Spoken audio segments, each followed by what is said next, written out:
long.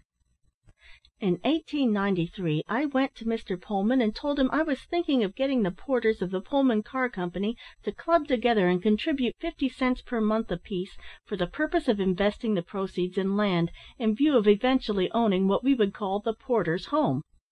Mr. Pullman told me he thought that was a good idea, and said if we succeeded in buying 1,000 acres of land, he would erect us a building on it, and signed a statement to that effect. I then went to work and communicated with all the divisions of the Pullman Company, presenting this proposition to the porters of these different districts, but only succeeded in getting about 25 subscribers, the rest of them refusing to go into such a proposition, some of them saying all I wanted was to get the money and make away with it, inasmuch as this amount was to be sent to the main Pullman office in Chicago, and I was to be there each month to see this money deposited. Others refused to go into it upon the ground that they were liable to be discharged from the Pullman service at any time, and many other various excuses were offered. There were many of the Pullman conductors, however, who promised to contribute from $1 to $5 towards this enterprise when we were ready to purchase the land.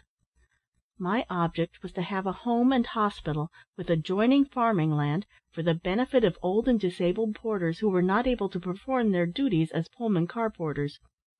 Had this been accomplished at that time, we would by now have had a large farm and a house and hospital connected therewith, and all the porters who are now unable to work would have had a good home and been cared for the rest of their lives. I hope to live long enough to yet see this plan become a reality. At present the American railway leads the world. In no other country does the traveller find so much comfort, so many conveniences, so much pleasure, safety, and speed, as does the dweller in this robust young country belonging to our Uncle Samuel. At the present time there are in the United States upwards of 260,000 miles of railroad open and in operation, not to mention several thousand miles now building and projected. This immense mileage is divided between over 1,000 different roads, while in 1851 there were only 149 different railroads, with a total mileage of 9,000 miles. The railroads to-day have a capital back of them amounting to over $14 billion, and they pay their employees wages that put up over $7 million annually, while their earnings amount to the tidy sum of $2,500 million in the same length of time. They carry somewhat more than 800 million passengers every 12 months, and 2,200,000,000 tons of freight. These figures do not include the several million tons of trunks, satchels, grips, hat boxes, and carpet bags that the average traveller considers it necessary to load him or herself down with on starting on a journey of any distance, and which comes in such large quantities sometimes as to make life a burden for us porters. Read these figures again, dear reader. They are a conservative estimate of the business transacted by the railroads of this fair land of ours. You can count 1,000,000. Can you count 1,000,000,000?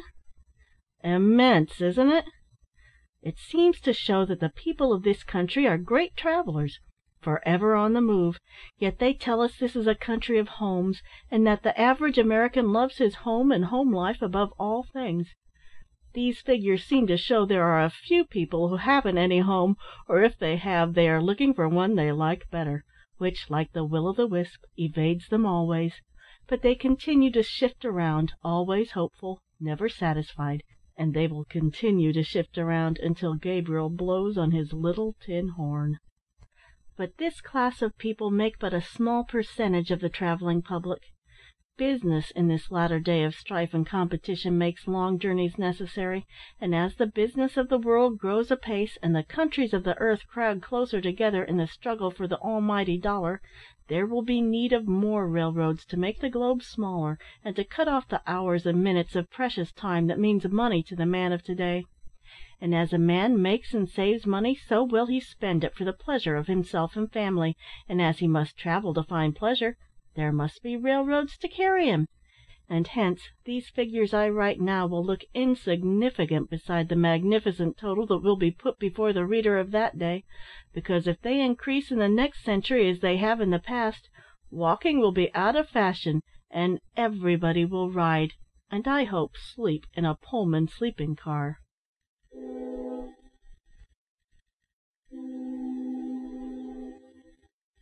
End of chapter 21.